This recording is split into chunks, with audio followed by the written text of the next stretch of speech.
Hare Krishna, somebody can please lead the invocation prayers. I'll do, Prabhu. Go ahead. Om Anatimirudashya Jnananjala Satguru Admilitam Yena Tasmai Shri Guruve Namaha Sri Chaitanya Manovidyam Stabinam Yena Bhutale Swayam Rupa Katamayam Tatante Svapatantikam Vandeham Sri Guru Sri Yudhapakamalam Sri Guru Vaishnavam Cha Sri Rupam Sagrajadam Saganadagnantavidam Chat Satvaitam Savadudam Parijanasakitam Krishna Chaitanya Devam Sri Radha Krishna Padam Saguna Lalitam Sri Vishanka Visamcha Ye Krishna Karuna Sindhu Dina Bandhu Jagatpati Gopesha Gopika Kanta Radha Kanta Namaste तप्त कांचन गौरंगी राधे वृंदावनेश्वरी वृषभानुसुते देवी प्रणमामि हरिप्रिये वाञ्छकल्पतरुभ्यश्च कृपा सिन्धु एव च पतितानां पावनेभ्यो वैष्णव्यो नमो नमः जय श्री कृष्ण चैतन्य प्रभु नित्यानंद श्री अद्वैत गदाधर श्रीवासादि गौरभक्तवृंद हरे कृष्ण कृष्ण कृष्ण हरे हरे हरे राम राम राम हरे हरे ओम नमो भगवते वासुदेवाय ओम नमो भगवते वासुदेवाय ओम नमो भगवते वासुदेवाय हरे Krishna Hare Krishna, thank you all for coming. Couple of quick announcements. That at batch 3 and 4, Nectar of Devotion is targeted to start from March 8th. Across all batches, this is the first time we are doing this Nectar of Devotion revision. You all can please consider to join, as well as also consider to present. Batch 3 and 4 classes are on Sundays, 7 a.m. Toronto time, 5:30 p.m. India time, or at least listen to the recording.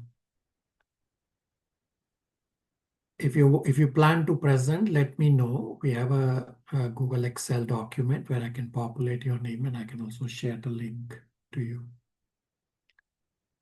The second announcement, I had mentioned last time that here in Toronto, on February 28th, the last Saturday in February, a very big event for Kirtan is planned with the accountants group where I am part of. So if any one of you is interested to contribute to the event, in the chat, I have posted a link. There's no compulsion, there's no pressure from me. It's whatever you want to consider, you can consider. Now, when you click that link, it will first send a one-time passcode to your phone number. Only then it will allow you to log in. I had asked the organizer to open it up for phone numbers across the whole world to be accepted. I think initially was only for Canadian numbers. I'm not sure if it is already open, but it might get opened up very soon.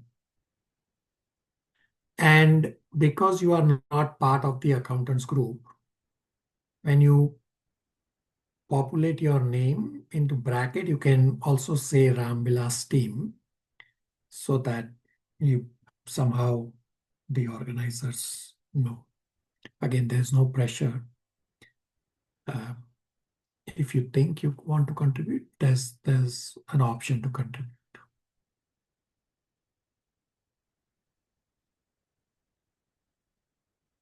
All right, so today we will continue Srimad Bhagavatam, Canto 4, Chapter 25, from verse 38 onwards. And before that, I will first bring up on screen inquiries submitted by devotees and the striking points from the previous discussion. So inquiry number 1 is from Srimad Bhagavatam 4.25.13 purport. Why is India compared to a lame man? The blind men of the Western countries and the lame men of India should combine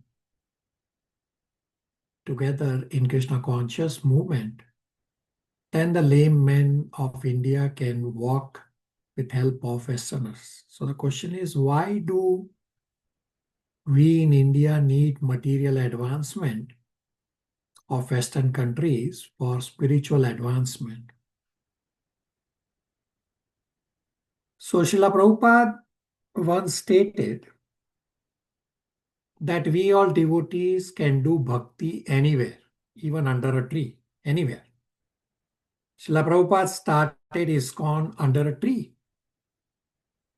Now, simultaneously, to get materialistic people to Krishna consciousness, we need to build temples, print books, etc. activities. For all these, at least some money is required. In Srimad Bhagavatam, Srila Prabhupada has said that if rich people of the world spend little bit of their fortune, say even 1% of their fortune, to spread Bhagavad Gita, Srimad Bhagavatam, then there will be a revolution in the world.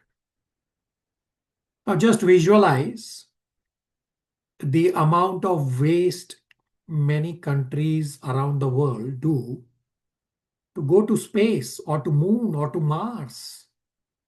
Is such a big waste. Instead, if all these countries simply study Srimad Bhagavatam, the cosmology of the whole universe is already described very nicely. So India does not need material advancement of the Western countries, at least not for spirituality. The point Prabhupada is making is that Western countries have a lot more opulences. Instead of wasting those opulences on activities such as going to space, you can combine the spiritual heads of India and the opulences of the Western countries to spread Bhagavad Gita, Bhagavatam, etc. all around the world. Does that answer the inquiry? Hare Krishna, Prabhu. Yes, Prabhu. Perfectly. Thank you, Prabhu. Okay, thank you. So question number 2 and the last question. It is very difficult to change Kuta Dharma. I personally agree to this statement that due to our conditioning from so many lifetimes, we have assumed the asat as sat. We have assumed the temporary as permanent. As long as we are in association of materialistic persons, we will continue to be materially influenced. Devotee association, devotional service, and scriptural knowledge is the solution. It could be difficult to change the Kuta Dharma, I agree. But it is certainly not impossible to change. You all already have the knowledge. You can apply the knowledge in your lives to make a change in your lives. So we have discussed this example in Bhagavad Gita chapter 15 that a prisoner can end his own prison sentence by good behavior. The prisoner cannot end the entire prison house. So we focus on first practicing for ourselves and then preaching whatever is possible for us.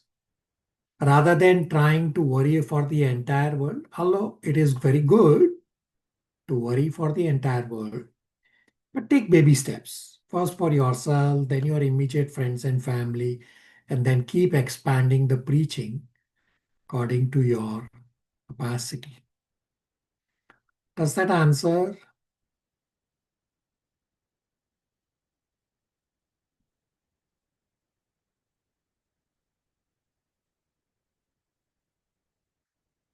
All right, devotees also submitted. Prabhuji, I want to ask a question on that. Kuta Dharma refers to an individual's moral responsibilities or duties. The Dharma of farmer differs from a Dharma of soldier. But here, I am not understanding the question itself. It is very difficult to change the Kuta Dharma. Can you elaborate on that? The question itself. Yeah, Kuta Dharma, I mean, it's also mentioned in the striking points. Kuta Dharma is that we are concerned about own body and maintaining family. That's all we are concerned about. That is lower Dharma, right? That is Kuta Dharma. That's what the inquiry is about. And the devotee has asked that it is very difficult to change. And what I have said is that yes, it is difficult because of our conditioning, but it is not impossible. Uncle. Got it. Thank you. Shivangi. Prabhuji, I was confused about this under Pangu Nyaya. Not really sure what it means. I read the purport, but still confused.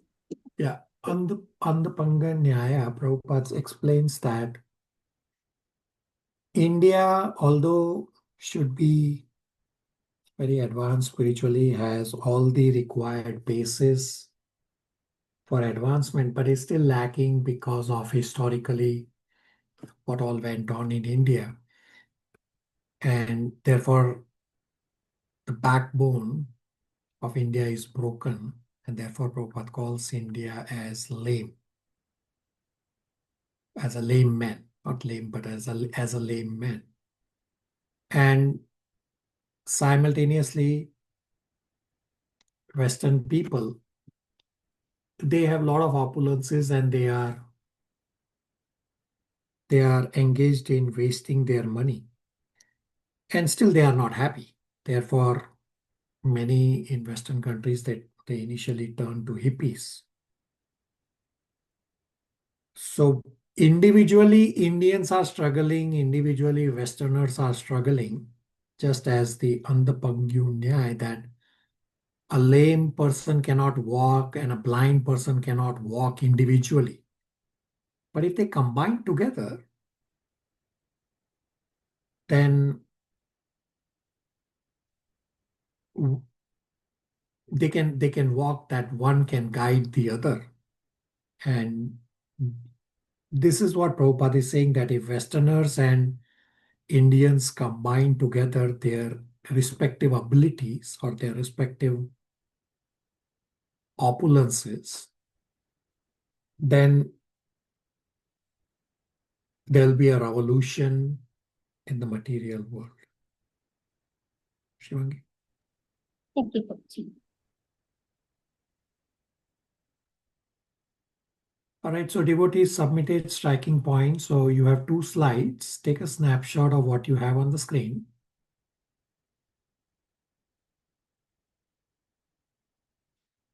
And here's slide number 2.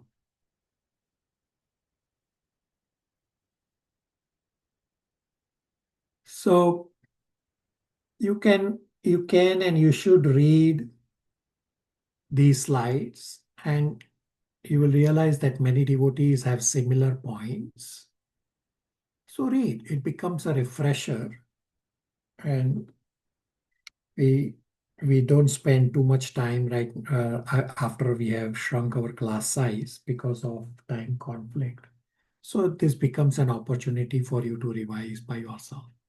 Shalini. Prabhu, can you please show the first one? I missed taking a snapshot of the first one. Thank you, Prabhu. Yeah, here's slide 1. 1 second. Got it, Prabhu. Thank you. And here's slide 2.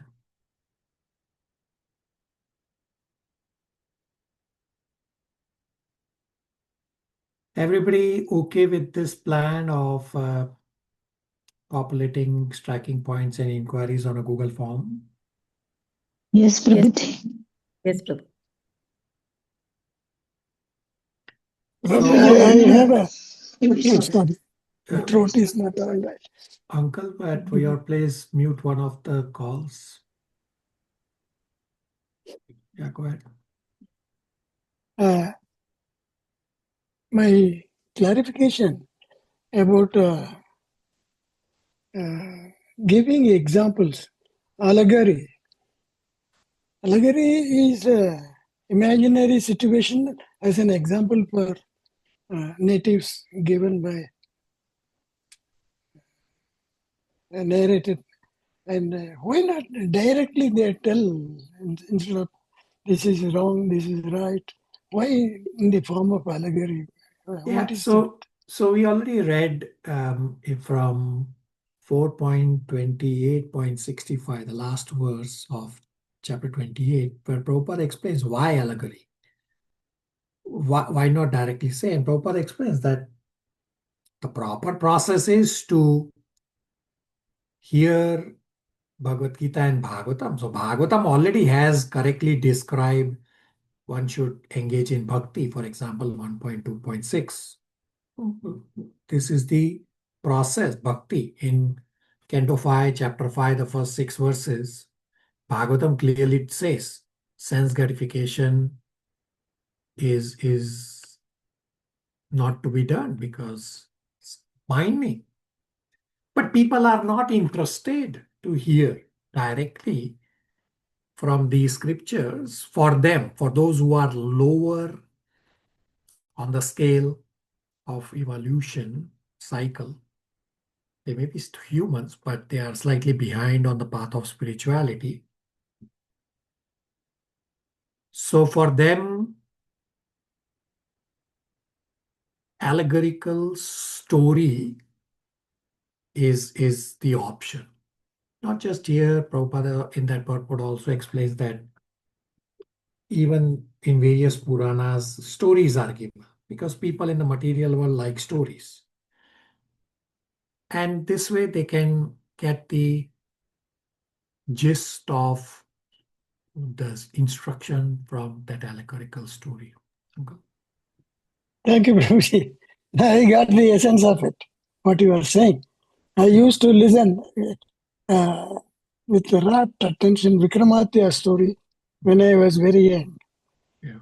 But now I think they are all allegorical stories. Yeah. But still my attention was drawn, absolute attention. Thank you for clarifying. Yeah, very good. Very good inquiry. So we will continue our discussion on Canto 4, Chapter 25 from verse 38. So verse 38 describes that materialistic people feel non-grahastha status as worse than animal life, because even animals are able to enjoy sex life. So non-grahastha means that in grahastha ashram only, contact with member of opposite sex is allowed. So non-grahastha ashram, the other than grahastha ashram, materialistic people call as worse than animal life, because even animals can enjoy sex lives. And Prabhupada describes that in the verse 38, purport that point is not correct what materialistic people think. Chandran Prabhu, 38 translation and purport. Hare Krishna. Text 38, translation. How can I expect to unite with others who are neither conversant about sex, nor capable of knowing how to enjoy life while living or after death? Such foolish persons are like animals because they do not know the process of sense enjoyment in this life and after death. Purport. Since there are 8,400,000 species of life, there are also many different living conditions. In the lower grades of life, in plant and tree life, there is no system for sexual intercourse. In the upper grades, in the life of birds and bees, there is sex. But the insects and animals do not know how to actually enjoy sex life. In the human form of life, however, there is full knowledge of how to enjoy sex. Indeed, there are many so-called philosophers who give direction on how to enjoy sex life. There is even a science called Kama Sastra, which is the science of sex. In human life, there are also such divisions as Brahmacharya, Grahastha, Vanaprastha, and Sannyasa. There is no sex life except in the Grahastha or householder. Asrama. The Brahmachari is not allowed any sex. A Vanaprastha voluntarily refrains from sex. And the Sannyasi is completely renounced. The Karmis do not practice Brahmacharya, Vanaprastha or Sannyasa's life, for they are very much interested in Grahastha life. In other words, a human being is very much materially inclined.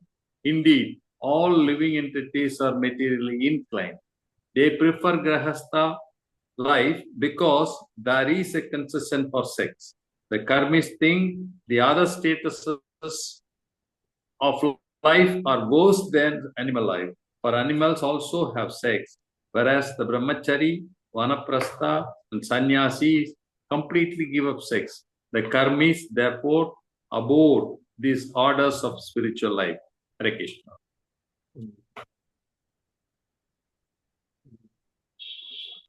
So it's not correct that what the Karmis think. We have to regulate ourselves. Otherwise, there is no possibility for yoga. Now in verse 39, Prabhupada describes Pravrtti marg and nivrtti marg as the two religious paths. Simply focusing on dharma, artha, kama and not focusing on moksha is ignorance.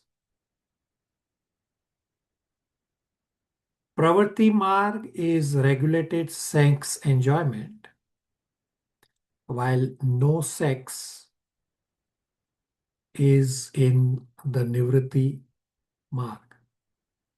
Shalini, 39 translation and purport.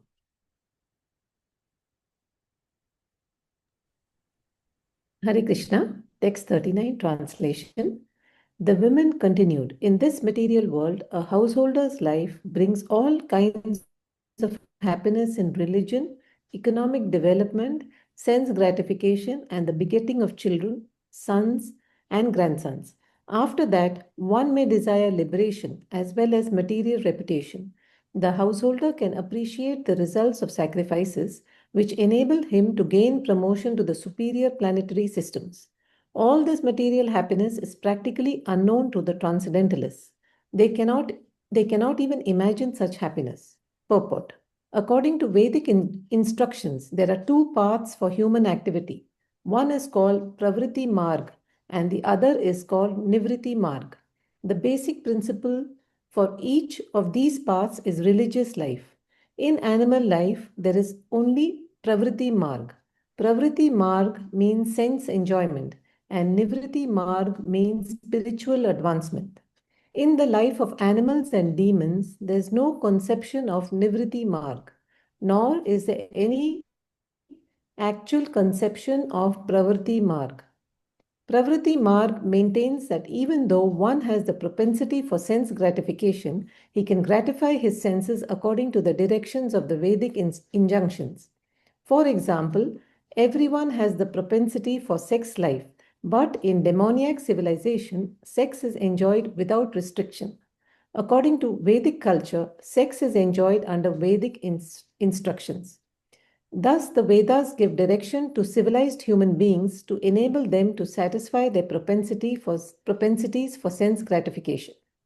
In the nivrtti marg, however, On the path of transcendental realization, sex is completely forbidden. The social orders are divided into 4 paths: brahmacharya, grahastha, vanaprastha, and sannyasa. And only in the householder life can the Pravrtti marg be encouraged or accepted according to Vedic instructions. In the orders of brahmacharya, vanaprastha, and sannyasa, there is no facilities for sex.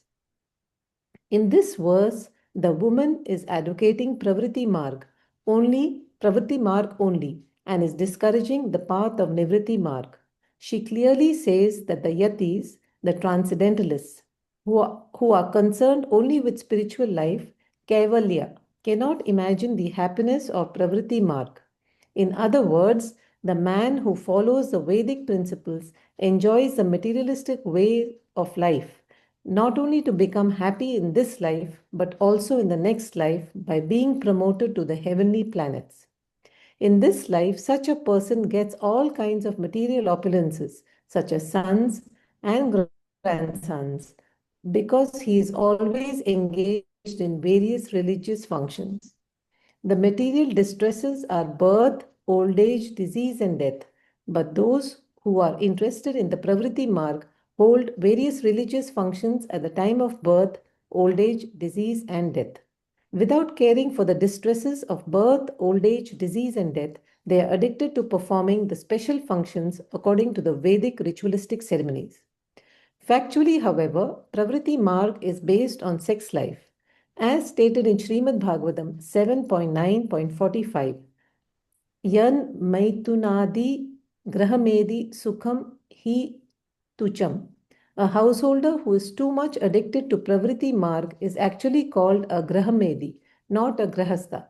Although the grahastha desires sense gratification, he acts according to the Vedic instructions. The grahamedi, however, who is interested only in sense gratification, does not follow any Vedic instruction. The Grahamedi engages himself as an advocate for sex life and also allows his sons and daughters to engage in sex and to be deprived of any glorious end in life. A Grahastha enjoys sex life in this life as well as in the next, but a Grahamedi does not know what the next life is about because he is simply interested in sex in this life. On the whole, when one is too much inclined towards sex, he does not care for transcendental spiritual life. In this age of Kali especially, no one is interested in spiritual advancement. Even though it is sometimes found that one may be interested in spiritual advancement, he is most likely to accept a bogus method of spiritual life, being misguided by so many pretenders. Hare Krishna. Pravrtti marg means sense enjoyment. Nivritti marg means spiritual advancement. In life of animals and demons, there is no conception of nivritti marg.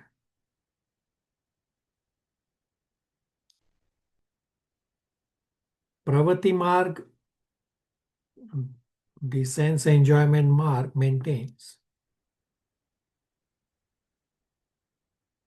that even though one has propensity for sense gratification, he can gratify his senses according to directions of Vedic injunctions. But in demoniac civilizations, sex is enjoyed without any restriction.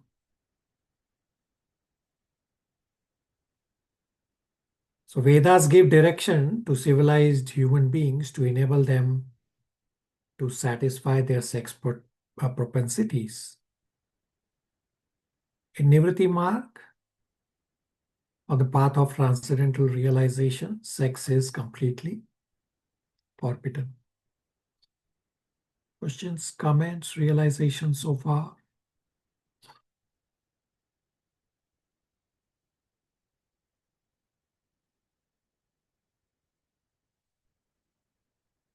So now, understand what's going on is that Puranjana and Puranjini,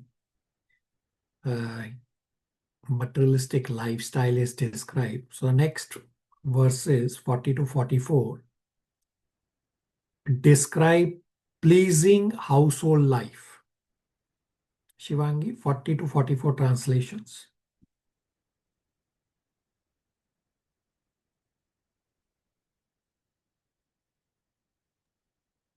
Just the translation. Correct. Translations only. The woman continued, according to the authorities, the household life is pleasing not only to oneself, but to all the forefathers, demigods, great sages, saintly persons, and everyone else. A household life is thus beneficial. 41. O my dear hero, who in this world will not accept a husband like you. You are so famous, so magnanimous, so beautiful, and so easily gotten. 42. O mighty aunt, who in this world will not be attracted by your arms, which are just like the bodies of servants. Actually, you relieve the distress of husbandless women like us by your attractive smiles and your restless mercy. We think that you are traveling on the surface of the earth just to benefit us. 43. The great sage Nanda continued, my dear king, those two, the man and the woman, supporting one another for mutual understanding, entered the city and enjoyed life for 100 years. 44. Many professional singers used to sing about the glories of King Ranjana and his glorious activities. When it was too hot in the summer, he used to enter a reservoir of water. He would surround himself with many women.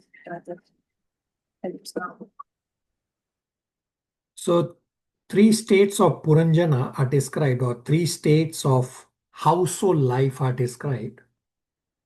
Jagrati, Swapna, and Sushupti.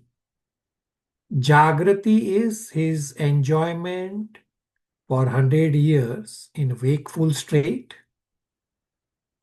Swapna is like playing or fantasizing in dream state, because the senses do not function in the swapna state, but the action continue by impressions in the mind. So swapna is the dreaming state. And sushupti is the deep space in the heart where the jiva resides during deep sleep. Questions, comments, realizations? Hare Krishna Prabhu, could you please repeat, Prabhu? I have not understood these 3 types. So these are the 3 states for household life. That one is either Jagrat, means he is awake. Another is Swapna, means he is dreaming.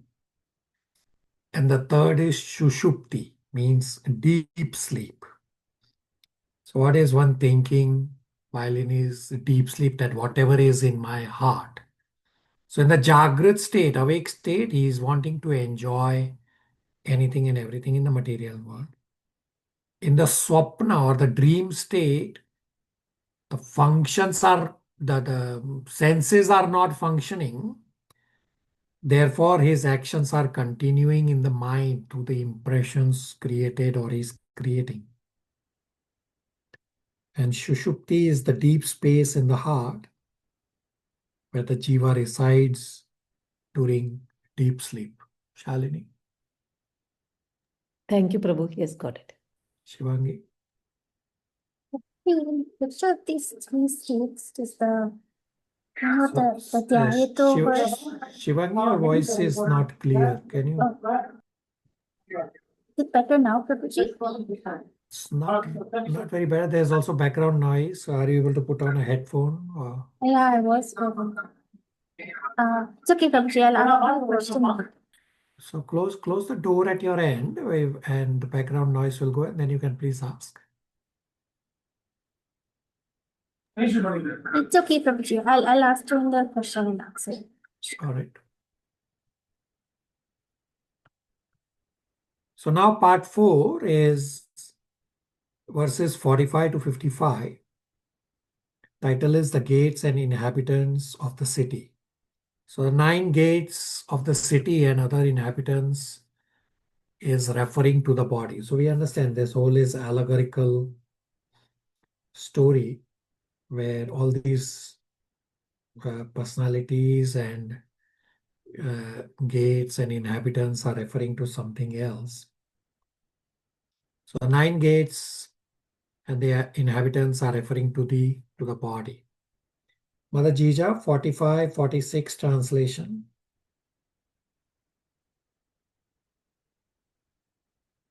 Text 45, translation.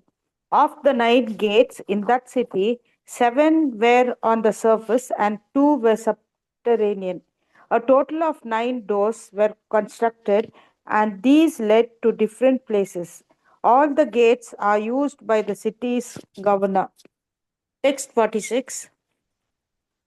My dear king, of the 9 doors, 5 led towards the eastern side, 1 led towards the northern side, 1 led towards the southern side, and 2 led towards the western side. I shall try to give the names of these different doors. Hare Krishna. So we already know from Bhagavad Gita discussion about the 9 gates in the body. And that same discussion is here in slight more detail. In verse 45, Prabhupada explains the king of the city or the ruler of the body, who is the living entity, uses all these doors to enjoy different types of material pleasures. The point of this simile, this comparison, is that living entity wants to enjoy different types of material opulences. And to this end, material nature has given him various holes in the body that he can utilize for sense enjoyment. Uncle, 47, 48 translations. Hare Krishna. Text 47.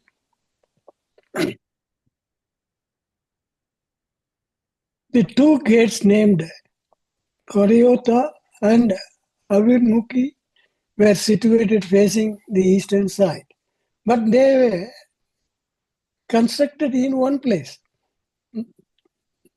Through those 2 gates, the king used to go to the city of Vibrajita, accompanied by a friend whose name was Duiman. Text 48. Similarly, in the east, there were 2 sets of gates named Nalini and Nalini. Nalini and Nalini. And these 2 were constructed in one place. Through these gates, the king, accompanied by a friend named Avaduta, used to go to the city of Soraba. So you can, for these verses from 47 onwards to 53, can make a 4 columns. That the verse gives a particular name. That's the first column, leftmost column. Second column is referring to the hole in the body. The third column is the destination or the sense object. And the fourth column is accompanying friends. So in 47, we read Hadyota. So this is referring to the left eye. And Avirmukhi is referring to the right eye. The right eye is more powerful as compared to the left eye. And the third column, or the destination or the sense object, is referring to Vibharjitam, means a form of all these sense objects or forms of other opposite sex. And the accompanying friend is the Duman or the eye. Similarly, for verse 48, the gates described are Nalini and Nalini. The next column for the holes is referring to the 2 nostrils to inhale and exhale and smell. The destination or the sense object is Saurabha, means smell. And the accompanying friend is Avadhuta, or the nose. Everybody follows what I just described?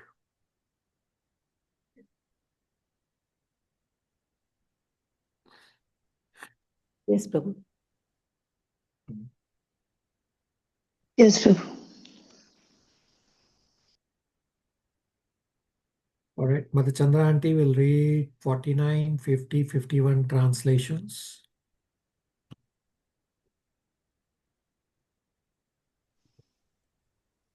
Hare Krishna. Text 49. The fifth gate, situated on the eastern side, was named Muktya, or the chief. Though this gate, accompanied by his friend named Rajasna and Vipana, he used to visit two places named Bahudana and Apana. Text 50. The southern gate of the city was known as Prithu, and though that gate King Pranjana used to visit the city named Dakshina Panchala, accompanied by his friend Srutadara. Text 51. On the northern side was the gate named Devahu. Though that gate, King Puranjana used to go with his friend Srutadara to the place known as Uttara Panchala. Text 52. Hold on. Sorry. So, verse 49, the gate is described as Mukhya, or the chief gate. The hole in the body is the mouth for eating and speaking. The destination or the sense object is Bahudana, means eatables. Apana means speech. And the accompanying friends are Rasagya, means tongue, and Vipana means voice. From verse 50, the gate of the city is Pitru.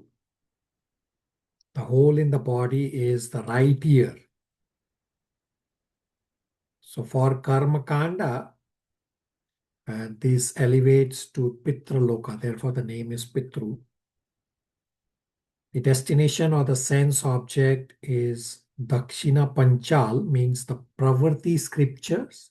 So we already read about Pravrtti is the path of sense enjoyment.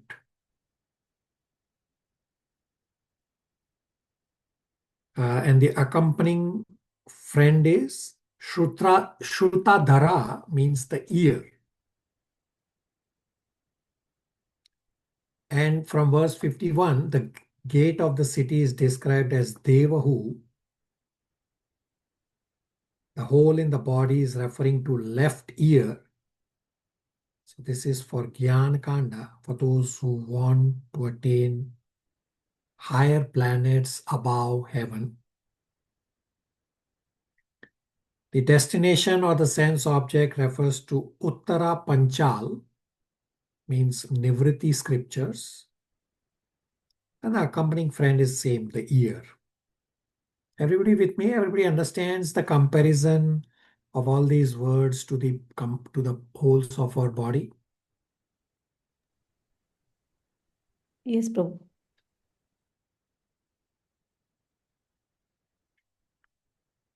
In the purport, Prabhupada explains that why is right ear called Pitru and the left ear called Devahu.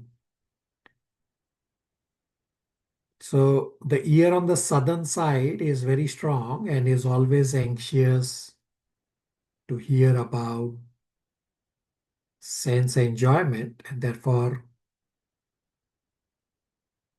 the right ear or the southern side is called Pitru, which indicates that it is used for attaining the planetary system known as Pitraloka. And the ear on the northern side, or the left ear, is used for taking initiation from a spiritual master and for gaining promotion to spiritual sky. The left ear is known as Devahu, is utilized for hearing about higher planetary systems. So when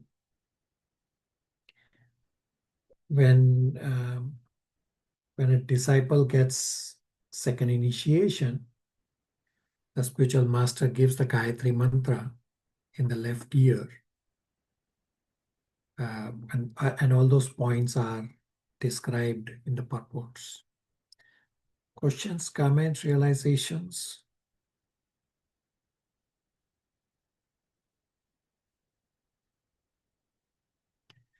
So verse 52-53 continue this discussion. Abhishek Prabhu, 52-53 translation.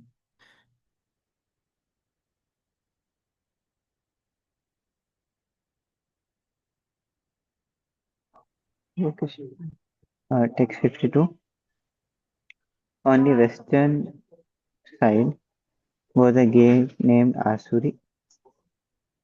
Through that gate, King Puranjana used to go to the city of Gramaka, accompanied by his friends Durmada.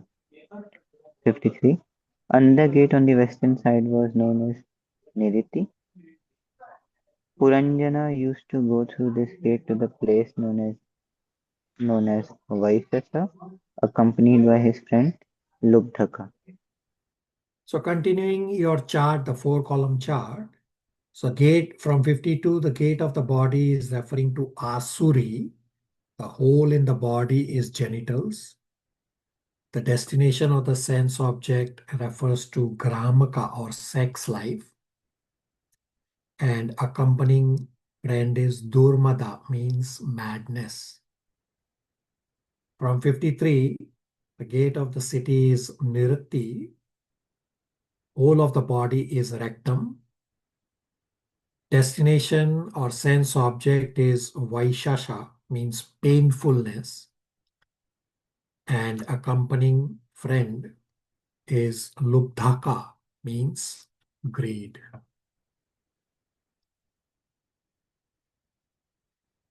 And rest of the two verses, the other inhabitants described are feet, hands, and mind. Abhishek Prabhu, 54-55 translations.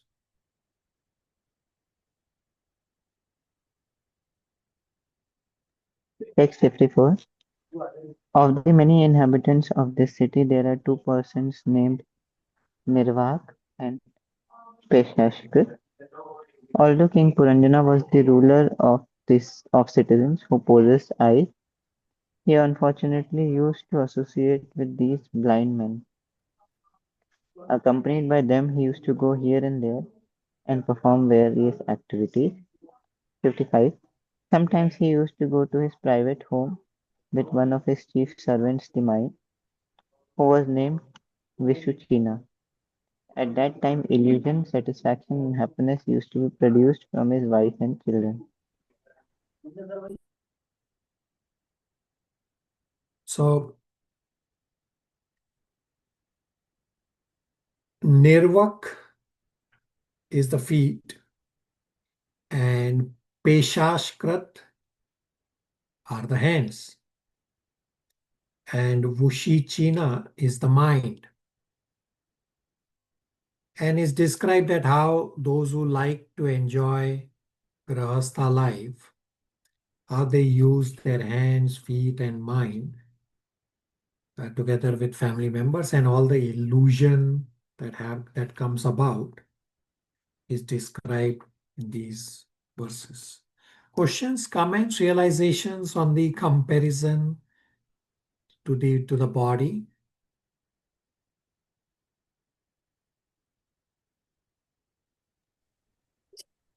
Totally new knowledge is described. Yeah, you are correct that we take it for granted how our body is functioning or what we are doing with our body. And from scriptures, it becomes eye-opener that at least on a go-forward basis, we try to not have these accompanying friends and not go to the destination of sense objects. Rather, use the appropriate part of the body, for example, the left ear, to hear from spiritual master. The last set of verses is part 5, verses 56 to 62. Title is Puranjana Captivated by His Wife, are straightforward verses. Shivangi, 56 to 62 translations.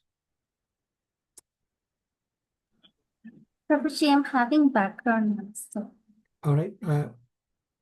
Mother Jija, 56 to 62 translation.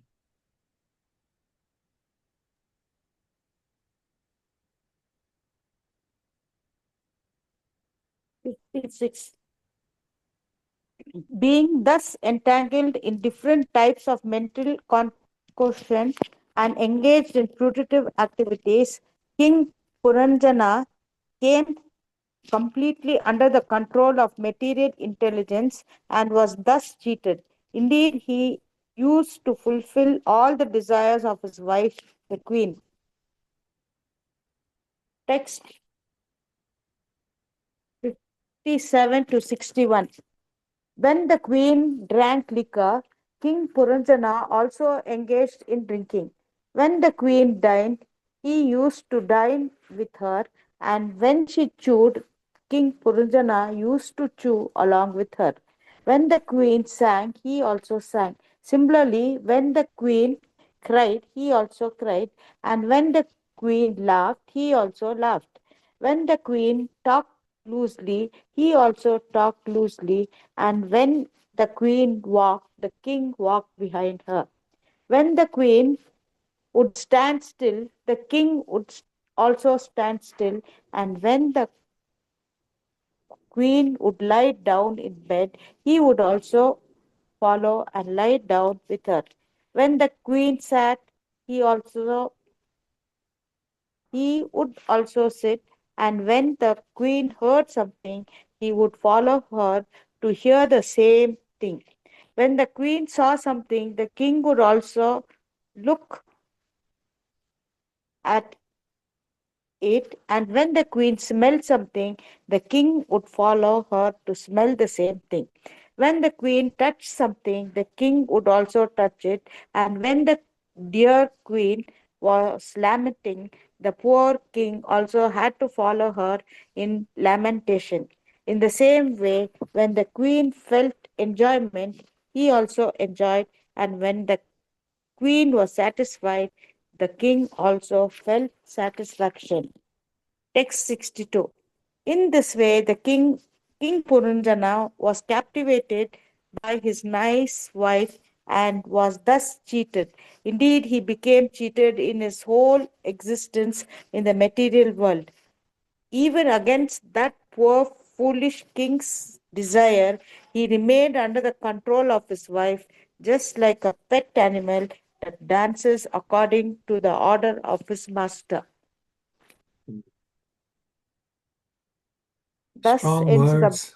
Yeah, go ahead, Mother. Continue. Thus ends the Bhakti Vedanta purport of the 4th canto, 25th chapter of the Srimad Bhagavatam, entitled The Description of the Characteristics of King Puranjana. Hare Krishna. Strong words to describe materialistic way of life. Any questions, comments, realizations?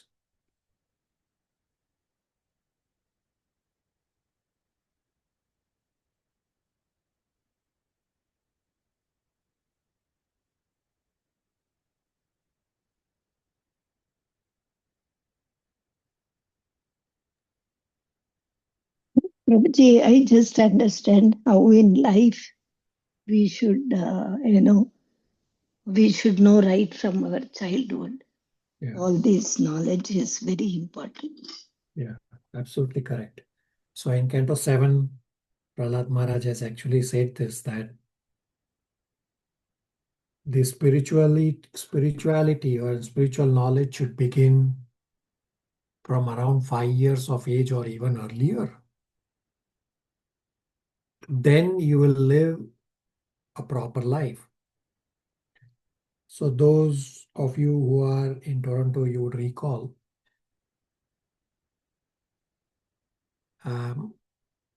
so there used to be this devotee. So the husband is still in Toronto. The devotee, the wife, and the young child, the young daughter, they moved to US for work related. Now the young daughter, she's very young. I think still in school someplace or just about finishing school. But that daughter is actually initiated from my spiritual master. So can you imagine getting direct guidance from a spiritual master from that young age? Obviously, they will live a sattvic life from the very beginning. Of course, the parents are already devotees, they're already living a sattvic life. But material world association is so entangling. Like kids go to school and college and learn so many things that they should not be learning from people on the street, and meaning all those students when they talk outside on the street, outside of schools. While this young child is simply engaged in Krishna conscious activities from such a young age. I mean, there are many other devotees, many of you would have seen here in Toronto also, across the whole world also. So absolutely correct that the sooner one gets to understand all this knowledge, the better the life will be. Current life, ongoing, future life, if one has to come back to the world. Very good. Questions, comments, realizations?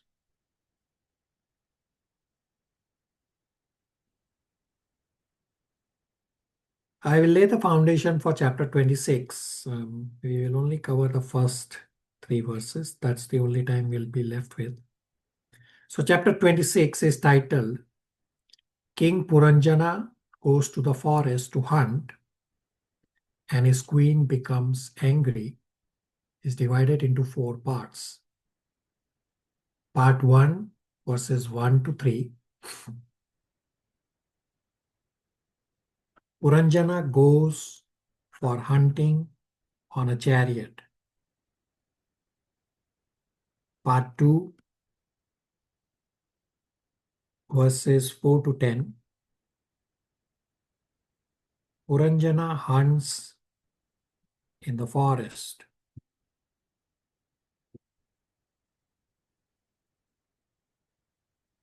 Part 3, verses 11 to 20. Puranjana returns home. Part 4, verses 21 to 26. Puranjana pacifies his wife.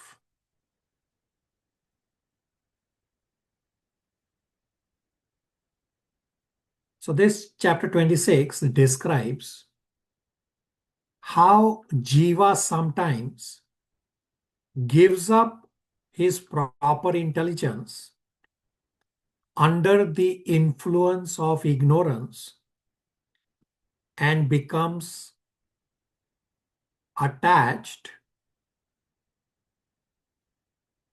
to forbidden objects.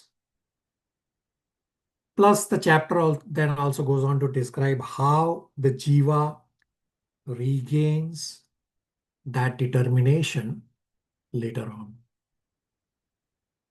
Shalini, verse 1 to 3 translations.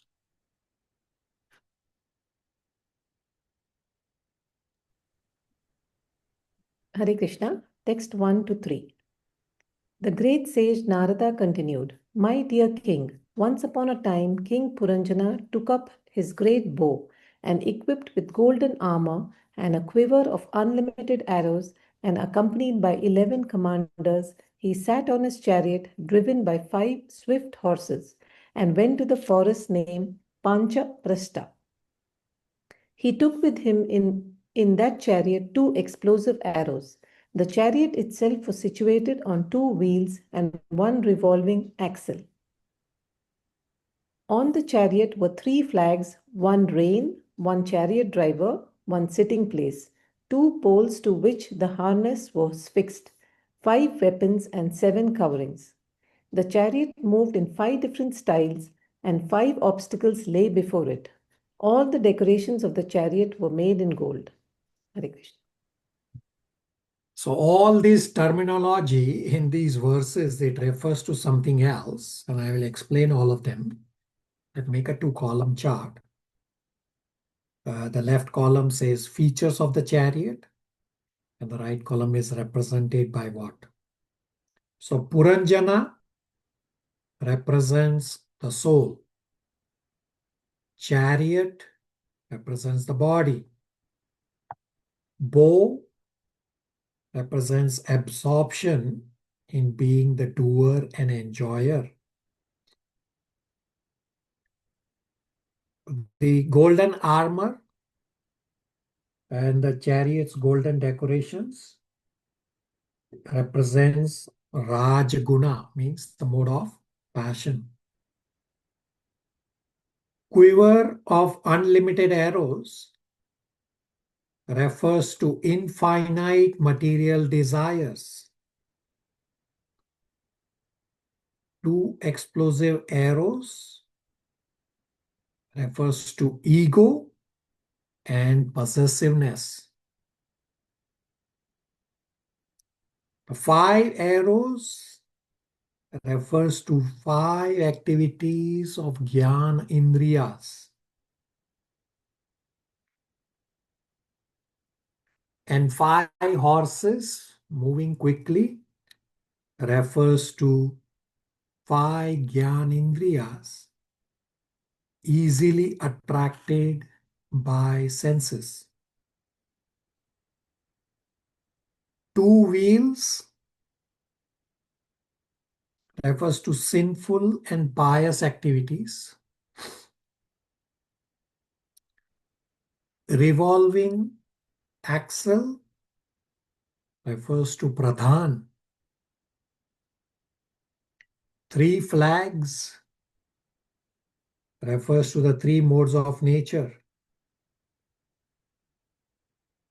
5 supports refers to the 5 life airs in the body. Rein refers to the mind. Driver is the intelligence. Sitting place is the heart. 2 poles to which the harness is fixed refers to lamentation and illusion, the causes of bondage. 7 coverings refers to the 7 dhutas, meaning skin, muscle, fat, blood, marrow, bone, and semen. 5 different motions of the chariot refers to 5 activities of karma indriyas.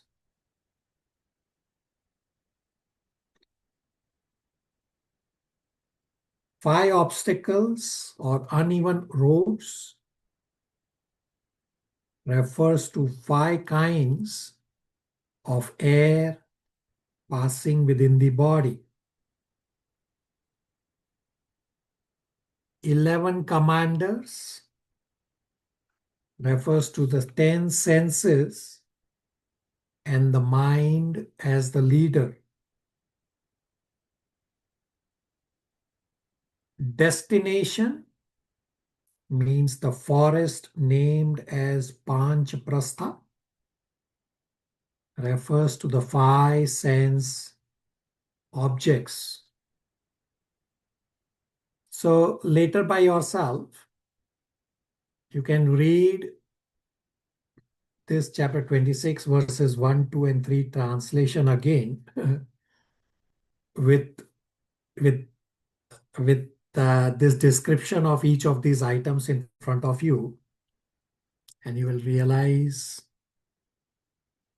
how we are all misusing our body, our senses, instead of using the body and senses in Krishna's service. Questions, comments, realizations so far?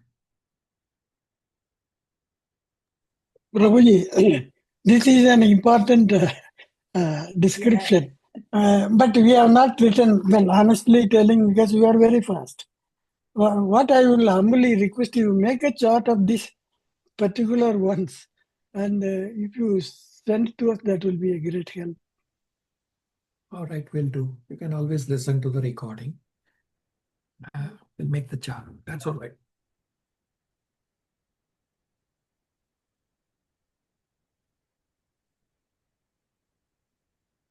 So,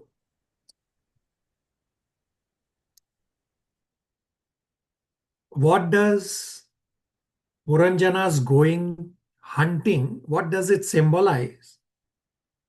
Prabhupada explains this in the purport.